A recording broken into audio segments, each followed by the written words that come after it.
Agora, desejo ler um pouco da palavra de nosso Pai Celestial. E então eu vou orar pelos lenços. Muitos deles estão aqui. Agora, sim, acabei de me lembrar. Minha esposa me disse também para agradecer à irmã que fez alguns vestidinhos de índios para cada uma das minhas meninas e para minha esposa também. Eu a vesti com ele esta manhã e tirei uma foto dela. Ela é uma índia agora. A congregação ri com o irmão Brana. Muito bem. Obrigado por sua amabilidade. Alguém nos enviou um bolo que nele estava escrito para os pequenos esquimós e ao irmão Brana. Obrigado. Alguém deu $2 para o Billy Paul para que ele me entregasse. Obrigado. Quando eu estava saindo essa tarde, um bom jovem se aproximou e disse: Irmão Brana, você deve pegar isso. E colocou em minha mão. Eram $6. Uma nota de 5 e uma de 1. Deus te abençoe, meu irmão. E para tudo, se eu omiti alguém, me perdoe. Eu queria mencionar todos vocês. Agora, nas escrituras que se encontram aqui no livro de Atos, eu quero ler primeiro e então encontra-se em Atos capítulo 2, versículo 22. Agora, vou apenas ler e dar um testemunho. E essa noite vou passar todo o meu tempo na fila de oração, orando pelos enfermos. Eu quero chamar a tantos na plataforma quanto me seja possível e ver o que nosso Senhor Jesus fará por nós. Tenho estado em oração nas últimas horas, perguntando a Deus o que fazer e como fazer. E eu quero que, se Deus ouvir a minha oração, que não haja uma pessoa fraca neste prédio quando ele for deixado. Eu gostaria que houvesse uma maneira de poder. Costumávamos ter a velha fila rápida, onde chamávamos as pessoas através da multidão. Não sei. Alguns deles pensam que isso ainda é bom, mas aglomera as pessoas e assim por diante. É um contato pessoal. Isso é correto. Mas se você apenas tomar isso e crer de todo o seu coração, agora apenas torne isso fundamentalmente um fato. Vê? Isso que você vê, nosso Senhor Jesus, não é um homem. Vê? E você está sentado entre o que há de melhor que existe de cristãos. Vê? E você está justamente onde todas as orações estão subindo ali, bem ali, quando o Senhor se move sobre as pessoas. Ora, isso é o que faz a cura, não é? É a própria essência da cura. Agora, ouçam aqui. Vou falar de Jesus, o Filho de Deus, o verso 22 do segundo capítulo de Atos. Varões israelitas, escutai essas palavras. A Jesus Nazareno, homem aprovado por Deus entre vós com maravilhas, prodígios e sinais, que Deus por ele fez no meio de vós, como vós mesmos bem sabeis. Permitam-me que lhes dê novamente o discurso de Pedro aqui. Varões israelitas, ouvi essas palavras. Jesus de Nazaré, um homem aprovado por Deus por milagres e prodígios e sinais, os quais Deus fez por ele no meio de vós, como também todos sois testemunhas. De quem ele estava dizendo isso? De Jesus de Nazaré. Deus o aprovou através de quê? Sinais, maravilhas e milagres. Agora, eu vou ler o que Jesus disse em São João 5, começando com o verso 33. Vós enviastes mensageiros a João, e ele deu testemunho da verdade. Quero que vocês observem agora, captem essas palavras atentamente. A leitura dessa palavra. Pouco antes disso, ele disse no verso 30, eu não posso de mim mesmo fazer coisa alguma. Segundo ouço, eu julgo. Vê? Todo louvor seja dado ao Pai. Agora, ele disse o que vocês pensam de João. Ele dá testemunho da verdade, pois eu não percebo testemunho de homens, mas essas coisas que digo, por elas vocês podem ser salvos. Ele era a luz ardente e brilhante, e vós quisestes alegrar-vos por um pouco de tempo com a sua luz. Na luz de quem? Na luz de João. E nessa luz que ele estava trazendo, vocês estavam dispostos a se alegrar. Ouçam. Mas eu tenho maior testemunho do que o de João, porque as obras que o Pai me deu para realizar, as mesmas obras que eu faço, dão testemunho de mim, que o Pai me enviou. Deus é uma vindicação dele, ouçam, e o próprio Pai que me enviou deu testemunho de mim. Agora, no capítulo 16 de João, eu quero ler um pouco mais, começando com o verso 29.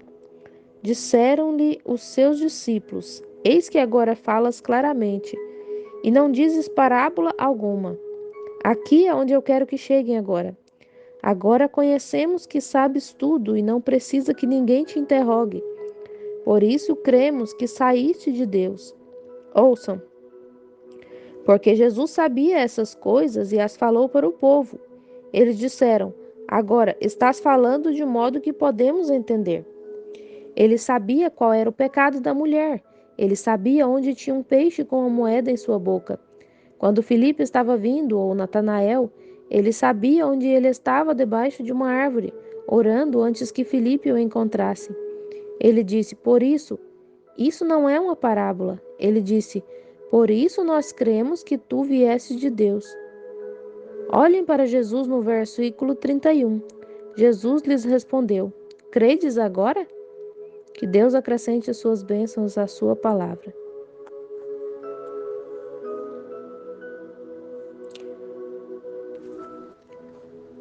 Posso dizer isso como nosso Senhor disse: Credes agora? Vocês creem agora que a palavra de Deus foi pregada? O doente ficou bem. Sinais e maravilhas do poder sobrenatural se moveram através da audiência, realizando coisas que estão além de qualquer compreensão da mente humana. Jesus Cristo provando a si mesmo na ressurreição, o mesmo ontem, hoje e para sempre, conhecendo os pensamentos das pessoas, um vidente de fato. Não só isso, mas almas foram salvas e cheias do Espírito Santo, a confirmação da palavra. Todas essas coisas juntas. Vocês agora creem?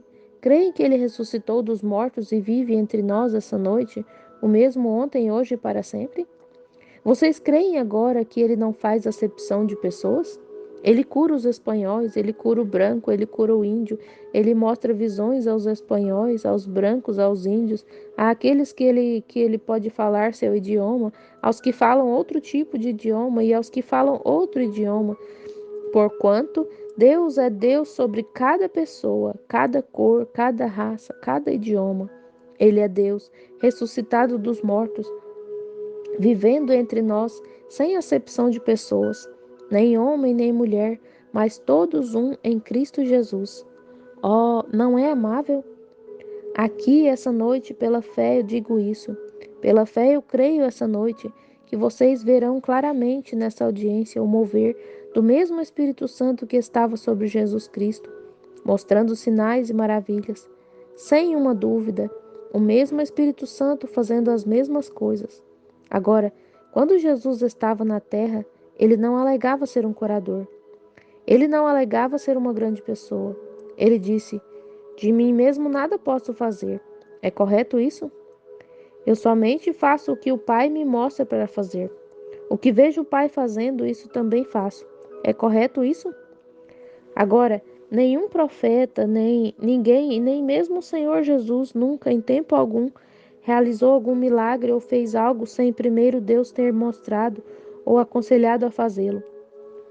Vejam o grande profeta Elias. Alguém, não muito tempo atrás, alguém me criticou no jornal e isso. Um homem que estava comigo disse: Irmão Brana, eu iria até esse jornal e colocaria uma maldição sobre esse jornal. Eu disse: irmão. Jesus disse: Eu não vim destruir as pessoas, eu vim para salvá-las. Eles criticam, mas está tudo bem. Isso não me machuca. Esse é o melhor cartaz que tenho, isso é certo. Ganho toda essa publicidade gratuita e não temos que pagar por isso. Pois, com o dinheiro que pagaríamos por isso, nós o entregamos aos missionários no exterior. Veja, isso não machuca, isso é bom. Todos saem para ver do que se trata todo esse problema. Então, nós ganhamos isso de graça. Eles nos trazem um favor sem saber disso, vê? Mas ele disse: Precisamos de outro Elias que venha ao Monte Carmelo e diga: Agora eu te desafio a vir até aqui. Eu disse: Oh, espere um momento, irmão. Disse: Elias nunca esperou por uma visão. A única coisa que ele fez foi ir lá e fazer. Eu disse: Desculpe, irmão, você é um estudioso, mas está muito longe do caminho certo. Quando Elias clamou naquele dia lá no Monte Carmelo, ele colocou aquelas coisas juntas e saiu dali e disse: Senhor, fiz tudo isso na tua palavra. É isso correto? Claro, todos vocês veem? Na tua palavra. Jesus disse: Eu não posso fazer nada de mim mesmo, mas o que vejo o Pai fazer. Eu faço a mesma coisa que ele me mostra. É correto isso? São João 5,19. Assim como o Pai trabalha, eu também o faço. Em outras palavras, sempre no sobrenatural. E nenhuma carne pode se gloriar na presença de Deus. Então, apenas esperamos. Agora, alguns homens não veem visões, alguns vão por inspiração de pensamentos. O Espírito Santo diz a um pastor: mude-se para essa outra igreja ali. Ainda que ele não ganhe dinheiro lá, mas eles estão necessitados. Eu quero você lá. Ele não espera por uma visão, porque esse não é o seu ministério.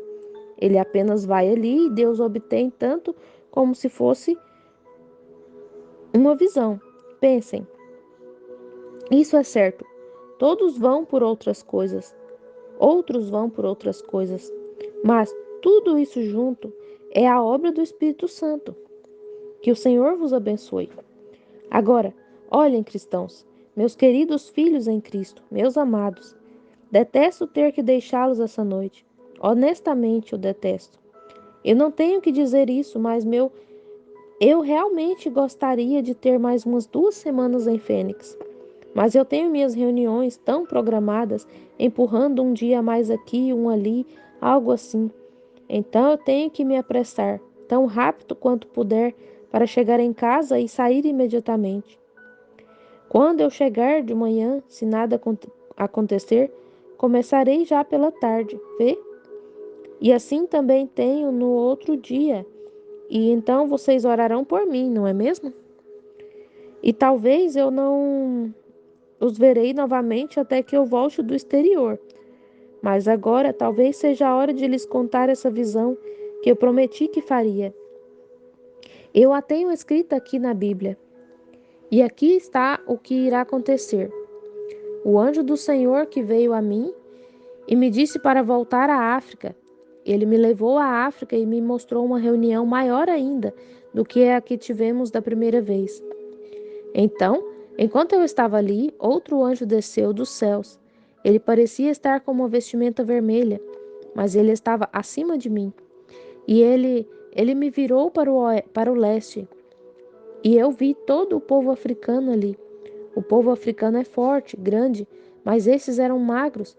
Parecia que tinha como uma manta ao seu redor e tinha sido puxada para cima e acomodada dessa maneira. Eu não pude reconhecer ninguém, mas, havia muitos mais deles do que essas pessoas africanas. E este anjo acima de mim acendeu uma grande e forte luz e começou a mostrar o lado de trás dessa forma. E tanto quanto eu podia ver, não havia nada além de pessoas, e estavam sobre montanhas e vales, e pareciam ser índios.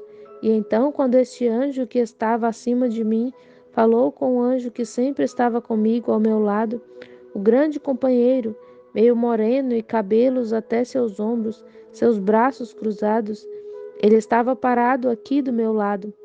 Eu o ouvi dizendo para este que estava do meu lado, e sua voz era tão forte que me tirou da visão. Disse: há 300.000 desses nessa reunião. Anote isso, pois é o assim diz o Senhor. Sua palavra se cumpre. Quando o arcebispo da Índia veio até minha casa recentemente e recebeu o batismo do Espírito Santo, o arcebispo Palai, ele disse: irmão Brana, a maneira como eles estão te buscando lá, então isso significa os convertidos, disse.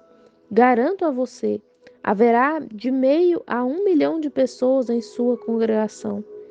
Ele disse: toda a Índia está esperando. E com essa visão para respaldar, observem o que nosso Deus fará. Vê? Estou esperando 500.000 de convertidos em minha jornada. Nós vamos à África, à Índia, à Palestina, a Luxemburgo, a Frankfurt. Voltamos para Londres e depois para casa. E então no sul, Austrália, Nova Zelândia e ali abaixo. Agora, talvez eu consiga ver vocês depois que voltar do estrangeiro. Quero lhes perguntar algo agora. Quando o caminho escurece na África e na Índia, lembre-se, quando você for à Índia, simplesmente acredite em qualquer coisa. Trabalhadores de rua, todo tipo de coisa. Era a mesma coisa na África. Não pense que aqueles feiticeiros não irão me desafiar. Eles com certeza irão. Mas nunca vi uma ocasião quando meia dúzia se colocou diante de mim de uma só vez, sem que Jesus Cristo, o Filho de Deus, não viesse com poder. Amém. Nunca fiquei com medo, nunca em minha vida, porque sei que foi Ele quem me enviou. Cabe a Ele cuidar de mim. Isso mesmo, vê? E quando o caminho estiver escurecendo ali, fecharei meus olhos e lembrarei que através deste belo vale ensolarado de Fênix, tenho milhares de pessoas orando por mim. E eu vou me sentir seguro de que suas orações estão me envolvendo e que Deus esteja com vocês. Se alguns de vocês tiverem que ir para a glória antes de nos encontrarmos novamente, Deus esteja com vocês. Eu os encontrarei lá pela graça de Deus, naquele grande dia em que não oraremos pelos enfermos, nem pregaremos o evangelho. Estaremos gritando os louvores do Cordeiro. Deus os abençoe. Agora, eu quero orar e suplicar por esses lenços. Nosso amável Pai Celestial, enquanto nos reunimos aqui neste edifício para a reunião de despedida desta campanha, ó grande Jeová Deus, te agradecemos por cada alma que foi salva. Te agradecemos por cada um a quem tu dás o Espírito Santo, aqueles que renovavam seus votos.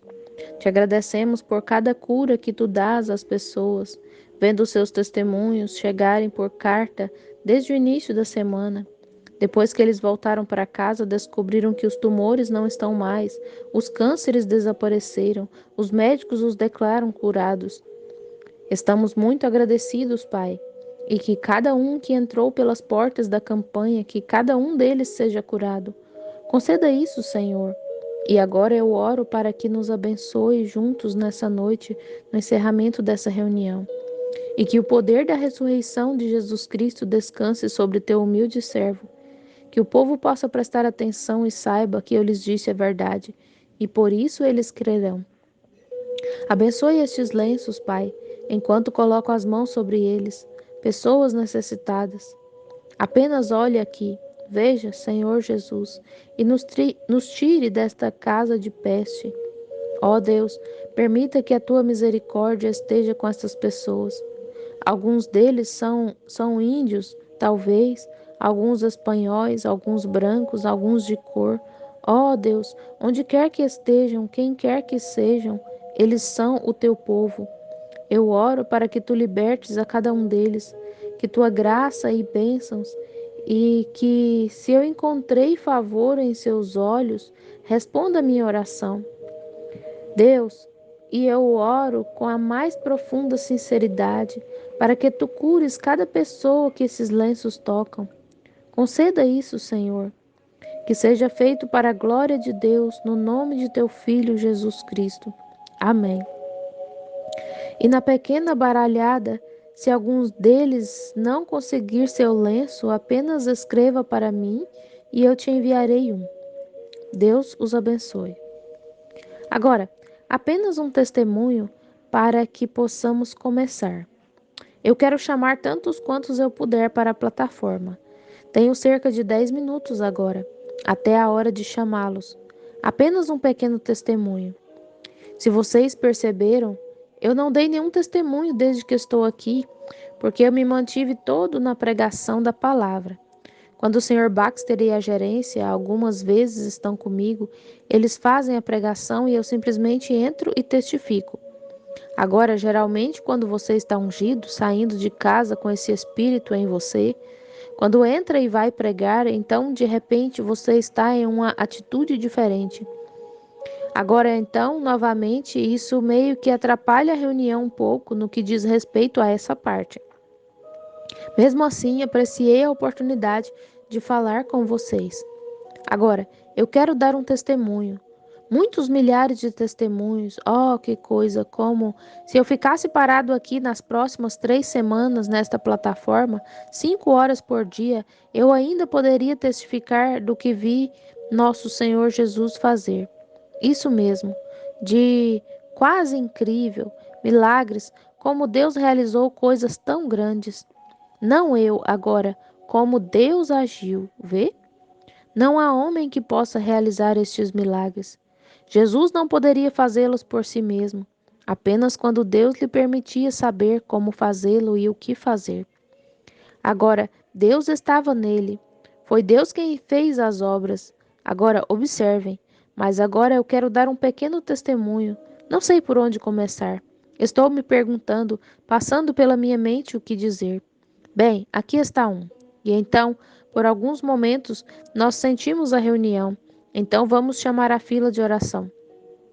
E vocês vão essa noite, com a ajuda de Deus, me prometer que vão lançar cada partícula de fé que puderem no Calvário essa noite para a sua cura? Façam isso. Agora, acabei de sair de Chicago há poucas semanas e voltei para casa. E estando tão cansado, eu mal conseguia me levantar. E em casa, benditos seus corações, as pessoas vêm, você não pode rejeitá-los depois que chegam lá. Então você apenas tem que ministrar para eles. Nós não temos comido nenhuma vez em nossa casa. Estamos vivendo ali há 5 anos, com as persianas levantadas. Isso mesmo, minha esposa, eu acho que eles a apresentaram essa noite aqui.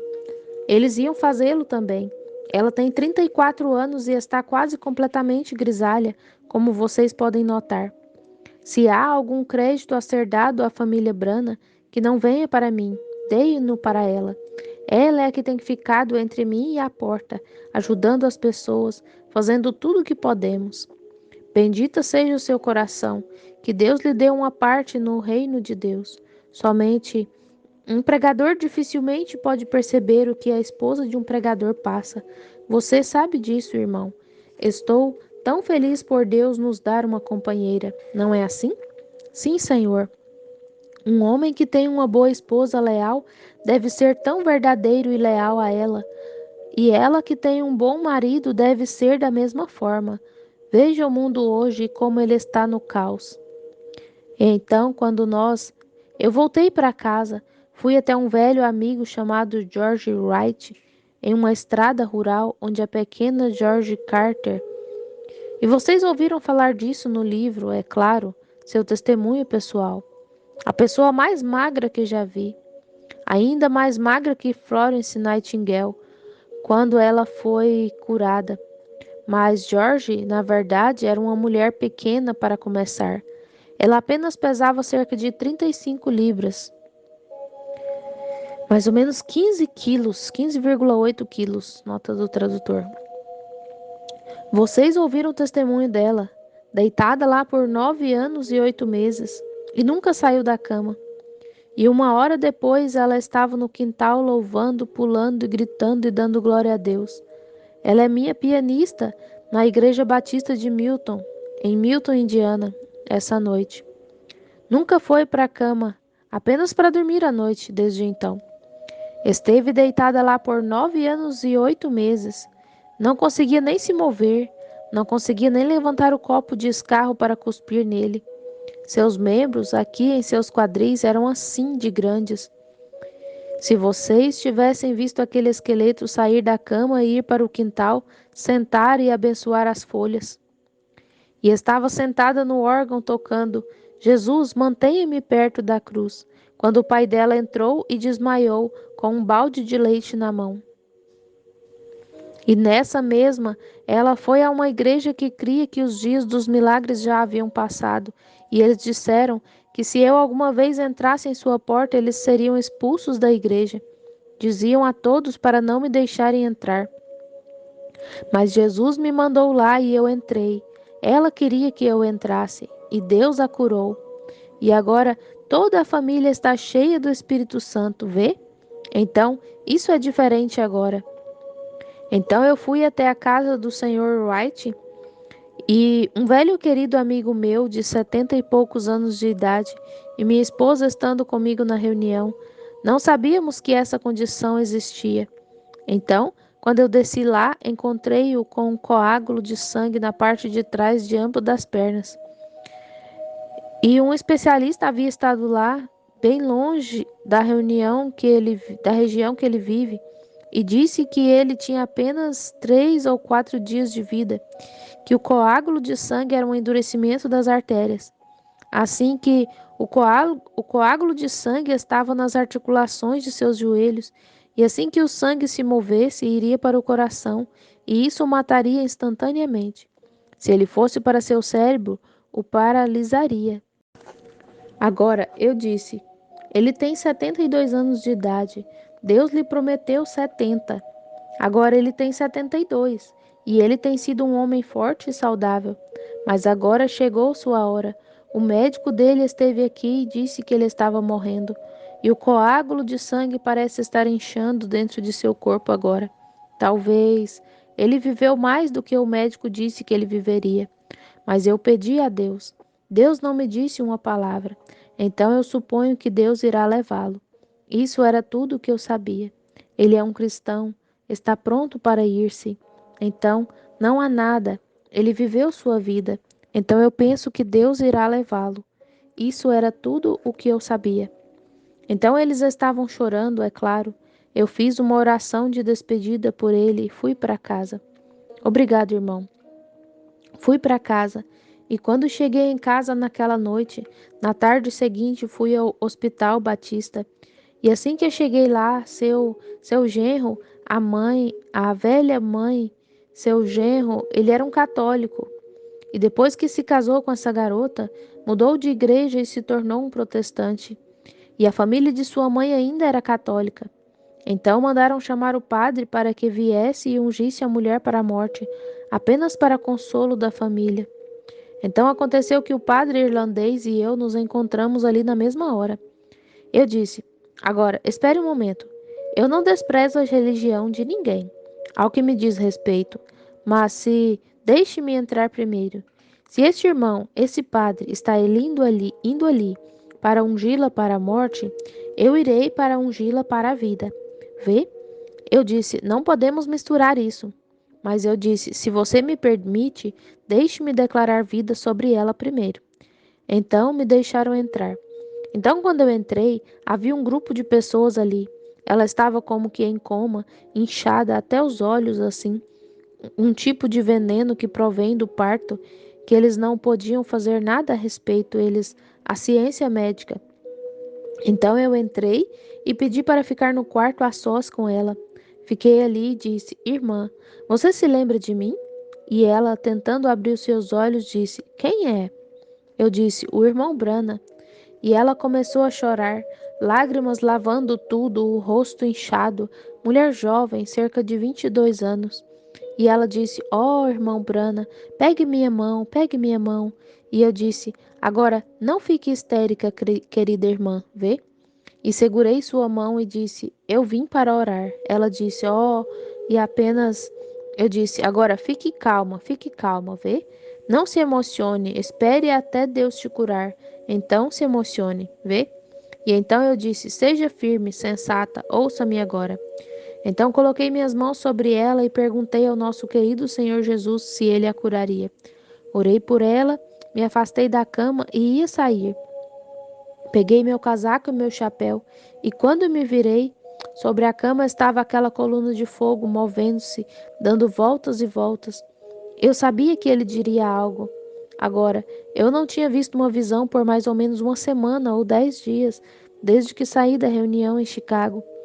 E ali estava isso movendo-se ao redor. Fiquei parado, ouvi o que ele disse. Aproximei-me da cama e disse: Minha querida irmã, embora você conheça sua condição, ela disse: Sim, irmão Brana. Ela disse: Eu oro para que Deus te mostre uma visão. Eu disse: Ele me mostrou, e eu tenho o assim diz o Senhor. Eu disse: em cerca de 6 a 8 horas, eles colocarão um motor aqui para tentar trazer de você de volta, porque você entrará em coma. Mas você vai estar nisso não mais que um segundo, até que você saia dele. E eu disse no espaço em branco na fita. Aproximou-se de mim e me abraçou e disse: só um minuto. Ele disse: Irmão Brana, eu ouvi você dizer assim diz o Senhor. Em 36 horas minha esposa estará em casa? Eu disse: se não for assim, eu sou um falso profeta. Ele disse: Irmão Brana, minha bebezinha tinha pés tortos. Você orou por ela uma dúzia de vezes, eu acho. Tivemos orar por ela. E um dia, quando eu estava em uma sala aqui lotada de pessoas, você viu uma visão e disse-o assim diz o Senhor. Em 24 horas os pés da sua bebê estarão endireitados. Na manhã seguinte, quando fui para o berço, os pés da bebê estavam endireitados e têm estado assim desde então.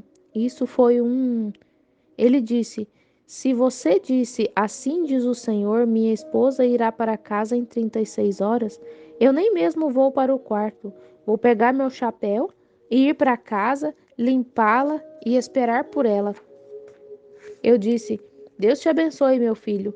Se isso não for verdade, então eu sou um falso profeta. Apenas lembre-se, isso é assim diz o Senhor.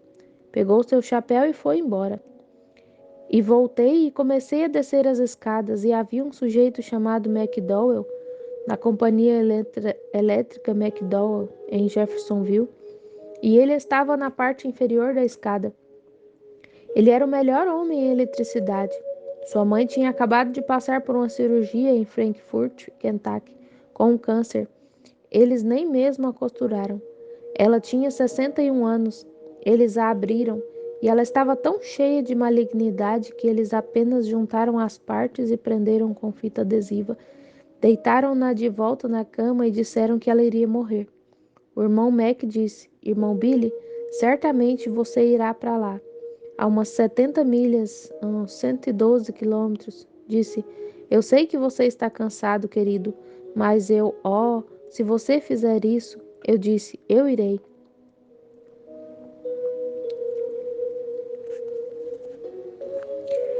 Então, entramos em seu carro e fomos. E eu fui para o lugar onde estava aquela mulher. Orei por ela.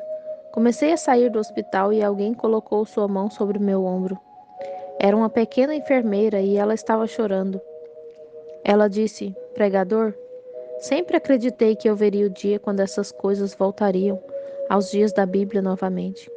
Disse: É a primeira vez que ouço falar disso. Mas disse: Eu creio que o que você pedir ali dentro, Deus o fará. Eu disse: Bem, Deus abençoe o seu coração, irmã. O que você quer pedir a Deus? Ela disse: Eu não estou doente. Mas eu disse: O que posso pedir a Deus por você? Ela disse: Nada além de ser uma cristã assim também. Eu disse: Bem, Deus te conceda isso, irmã. Saí e fui para casa. Cheguei por volta das 5 horas da manhã. 2 carros cheios de pessoas estavam parados na frente da porta. Orei por eles, entrei e fui para a cama e dormi até mais ou menos às 9 horas. Eu me levantei e comecei a sair da casa. Desculpem, comecei a sair da sala para o corredor que leva para outra sala. Quando comecei a sair, coloquei meu roupão e comecei a sair. De pé na sala estava uma jovem muito atraente. Nunca pensei que fosse uma visão. Eu disse: Bom dia, o que você está fazendo aqui? E ela não disse nada. Ela apenas virou a cabeça e disse: Mãe, é bem assim que eu esperava. E então, quando eu olhei para o lado, soube que era uma visão. Lá estava aquela mulher de cabelos grisalhos, 61 anos, com câncer, que tinha câncer, parada ao lado de um telefone, conversando com a filha, com algumas de suas amigas, encostada no armário da sua cozinha em casa. Eu disse, olhei para aquilo e disse, bem, Esta é a mulher por quem orei ontem à noite. E nesse momento ouvi algo acontecendo. Torrões de terra caindo, caindo. Olhei em volta e vi um salgueiro que havia grandes torrões amarelos de barro caindo.